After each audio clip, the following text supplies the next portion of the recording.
नमस्कार,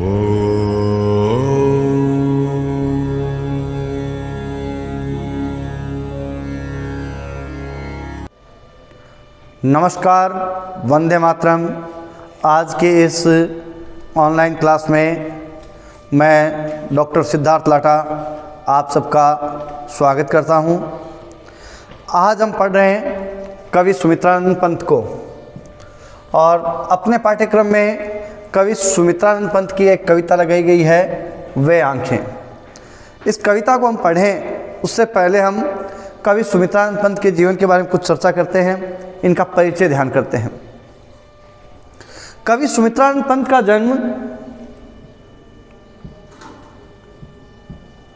सन 1900 में हुआ और मृत्यु इनकी, तो जन्म और मृत्यु ये दो बातें अपने ध्यान में रहनी चाहिए सामान्य तौर पे। तो मृत्यु इनकी 1977। कवि पंत प्रकृति के सुकुमार कवि माने जाते हैं, प्रकृति के कवि माने जाते हैं। और प्रकृति की हम बात ध्यान करें तो कवि सुमित्रानंद पंत बचपन से ही प्रकृति से जुड़े हुए रहे, क्योंकि आप सब इस बात को जानते हैं कि पंत का जन्म जो है कौसानी ग्राम में हुआ है। कौसानी ग्राम, अल्मोड़ा। कौसानी ग्राम जो है प्रकृति का मनोरम दृश्य दर्शाने वाला गांव है, जहां पर इनका जन्म हुआ है। तो प्रकृति से जुड़ाव इनका बचपन से ही रहा है, और प्रकृति से जुड़े हुए होने के कारण इनकी जो रचनाएं हैं उनमें हम प्रकृति का चित्रण देख सकते हैं। कवि पंत जो है ये सुकुमार कवि, प्रकृति के सुकुमार कवि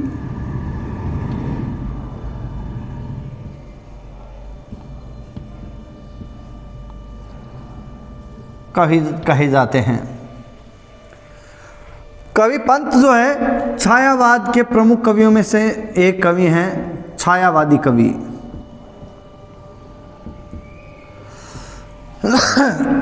उन्नीस 1918 से 1936 तक का जो समय है इसे हम छायावाद मानते हैं, और इस समय के प्रमुख कवियों में कवि माने जाते हैं सुमित्रानंद पंत, और छायावाद के स्तंभ कवि माने जाते हैं। स्तंभ कवि की हम बात ध्यान करें तो छायावाद के चार प्रमुख स्तंभ कवि हैं, पंत, प्रसाद, निराला और वर्मा। ये चार स्तंभ कवि हैं जिनमें चारों का हम ध्यान कर सकते हैं। पंत सुमित्रानंद पंत, महावीर प्रसाद, जयशंकर प्रसाद, सूर्यकांत त्रिपाठी निराला और महादेवी वर्मा। ये जो है ये चार प्रमुख स्तंभ कवि माने गए हैं। पंत से सुमित्रानंद पंत, ठीक है, और जयशंकर प्रसाद, सूर्यकांत त्रिपाठी निराला और महादेवी वर्मा, ये चार छायावाद के स्तंभ कवि माने जाते हैं। और उन चार स्तंभवादी कवियों में से हम पंत पढ़ रहे हैं सुमित्रानंद पंत को। पंत का जो वास्तविक नाम था वो घुसाई दत्त।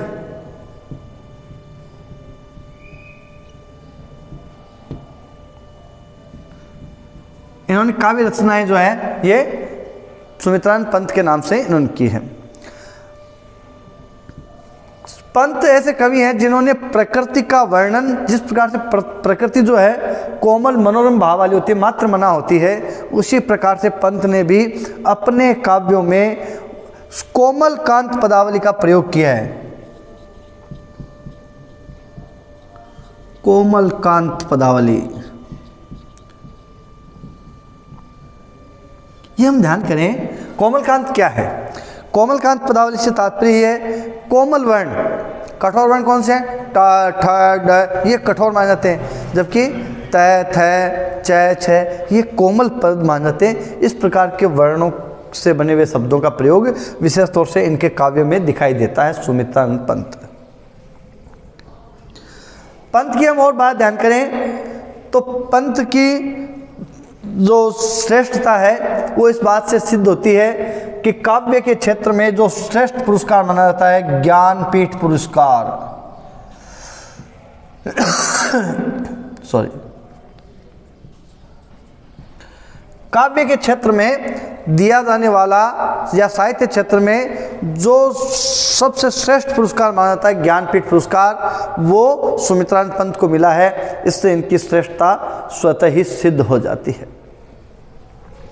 और साहित्य अकादमी के पुरस्कार तो इनको मिले ही हैं। इस प्रकार से कवि पंत ने अनेक पुरस्कार प्राप्त किए हैं और प्रकृति का वर्णन किया। इनकी रचनाओं के नाम अपने ध्यान रहना चाहिए, वीणा, ग्रंथि, पल्लव। कई बार परीक्षा में डायरेक्ट इस तरह से प्रश्न पूछ लिए जाते हैं कि कवि पंत की किन्हीं 3 रचनाओं के नाम बताइए, कवि 2 रचनाओं के नाम। तो ज़्यादातर 2 रचनाओं के नाम पूछे जाते हैं, तो अपने ध्यान में रहे वीणा, ग्रंथि,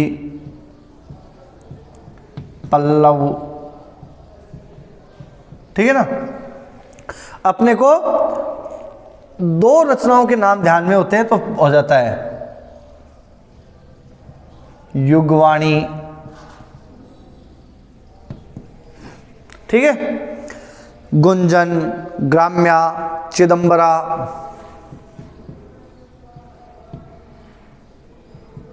ये इनकी प्रमुख रचनाओं के नाम हैं। अपने पाठ्यक्रम में एक कविता ली गई इनकी जो कि किसान के जीवन को दर्शाती है। ये प्रकृति से हटकर के कुछ अलग विषय से जुड़ी हुई कविता है जिसको हम यहाँ पर ध्यान कर सकते हैं। कवि पंत का जो जीवन है तो इनको हम ध्यान करें तो इनके जीवन पर अरविंद के विचारों का भी प्रभाव दिखाई देता है जो कि मानवतावादी दृष्टिकोण को दर्शाता है। मानवतावादी दृष्टिकोण, कवि पंत जो है मानवतावादी दृष्टिकोण के पक्ष धर रहे हैं।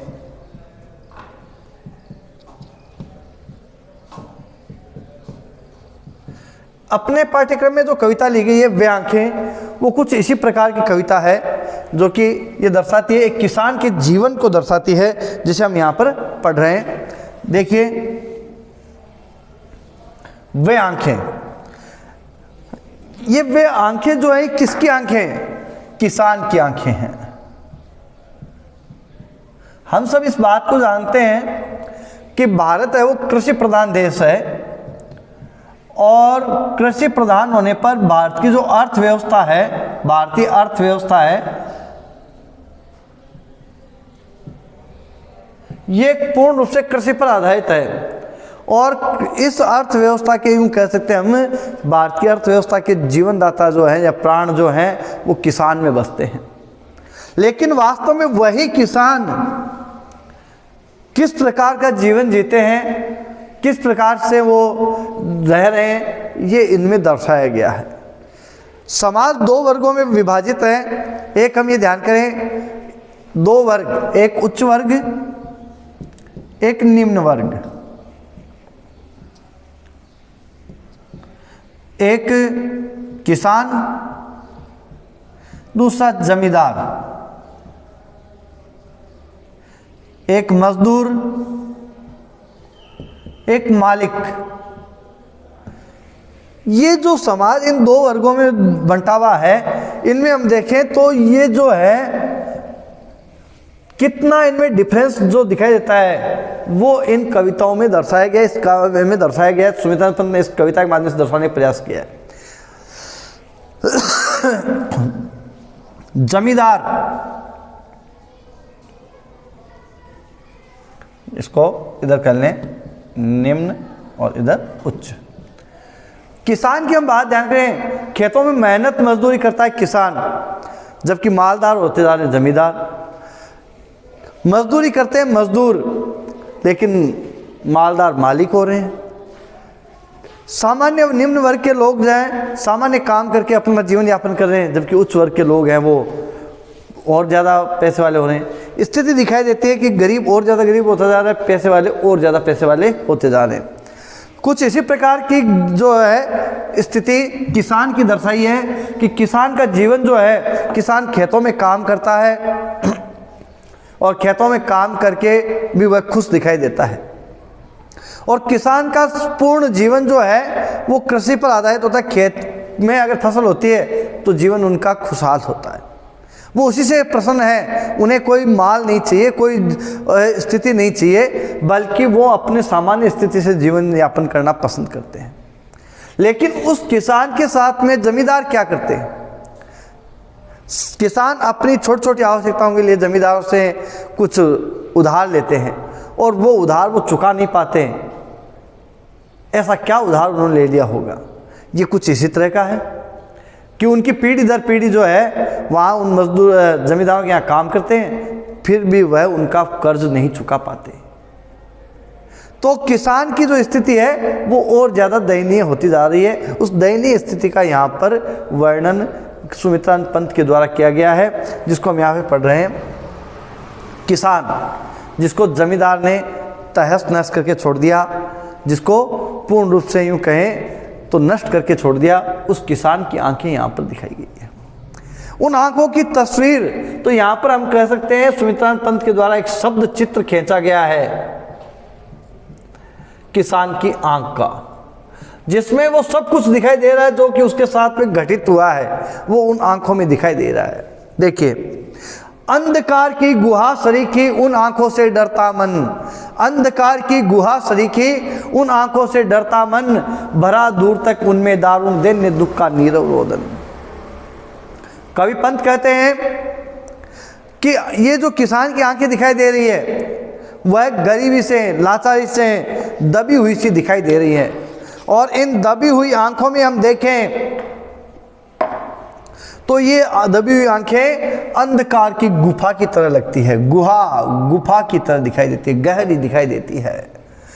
किस प्रकार की? अंधकार की गुहा सरीखी सम समान सरीखा उपमा अलंकार। किससे उपमा दी गई आंखों की?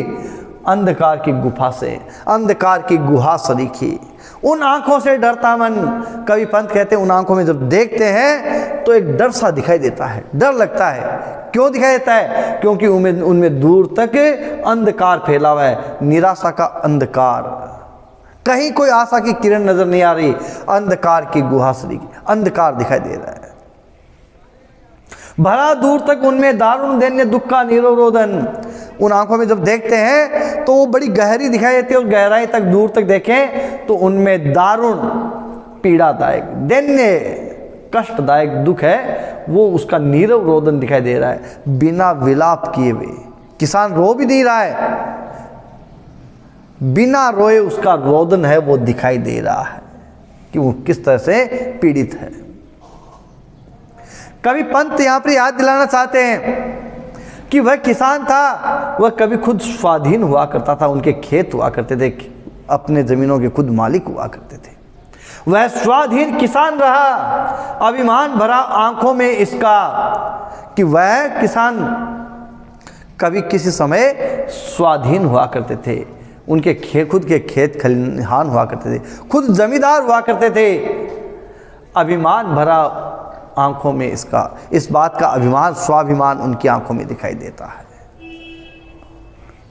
छोड़ उसे मझधार आज, संसार कगार सदृश बहस किसका। लेकिन आज स्थिति क्या हो गई है कि मानो जिस प्रकार से किसी व्यक्ति को मझधार समुद्र के बीच में लहरों पे छोड़ दिया जाता है और सब कुछ उससे दूर हो जाते हैं, वही स्थिति आज किसान की हो गई है।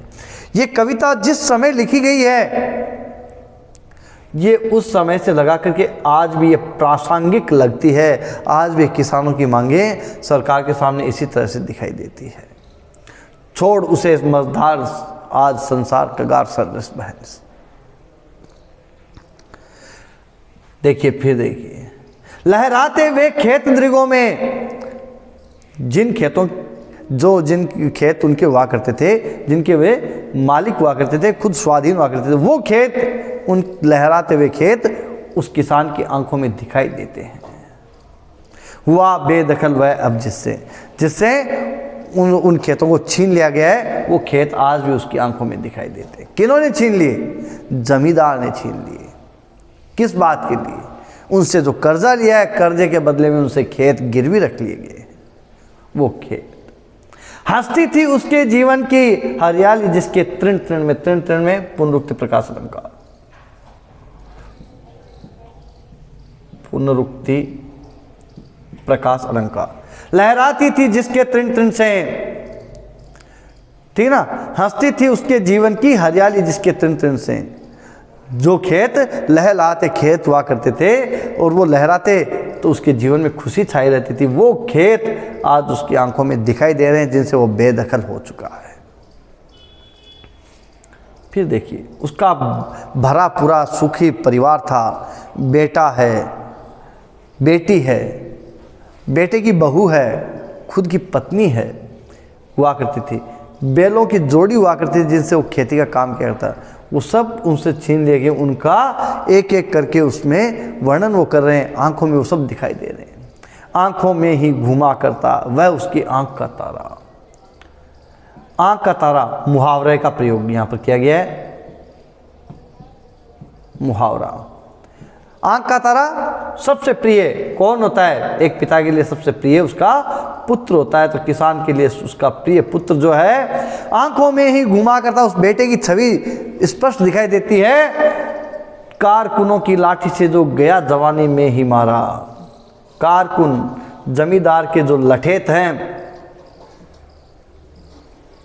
लठेत जो कि आपने देखा होगा फिल्मों के माध्यम से या धारावाहिकों के माध्यम से, चित्रों के माध्यम से देखा होगा, जमींदार जब निकलते हो तो उसके कुछ नौकर चाकर जो है वो लठ लिए साथ में चलते हैं, वो लठेत।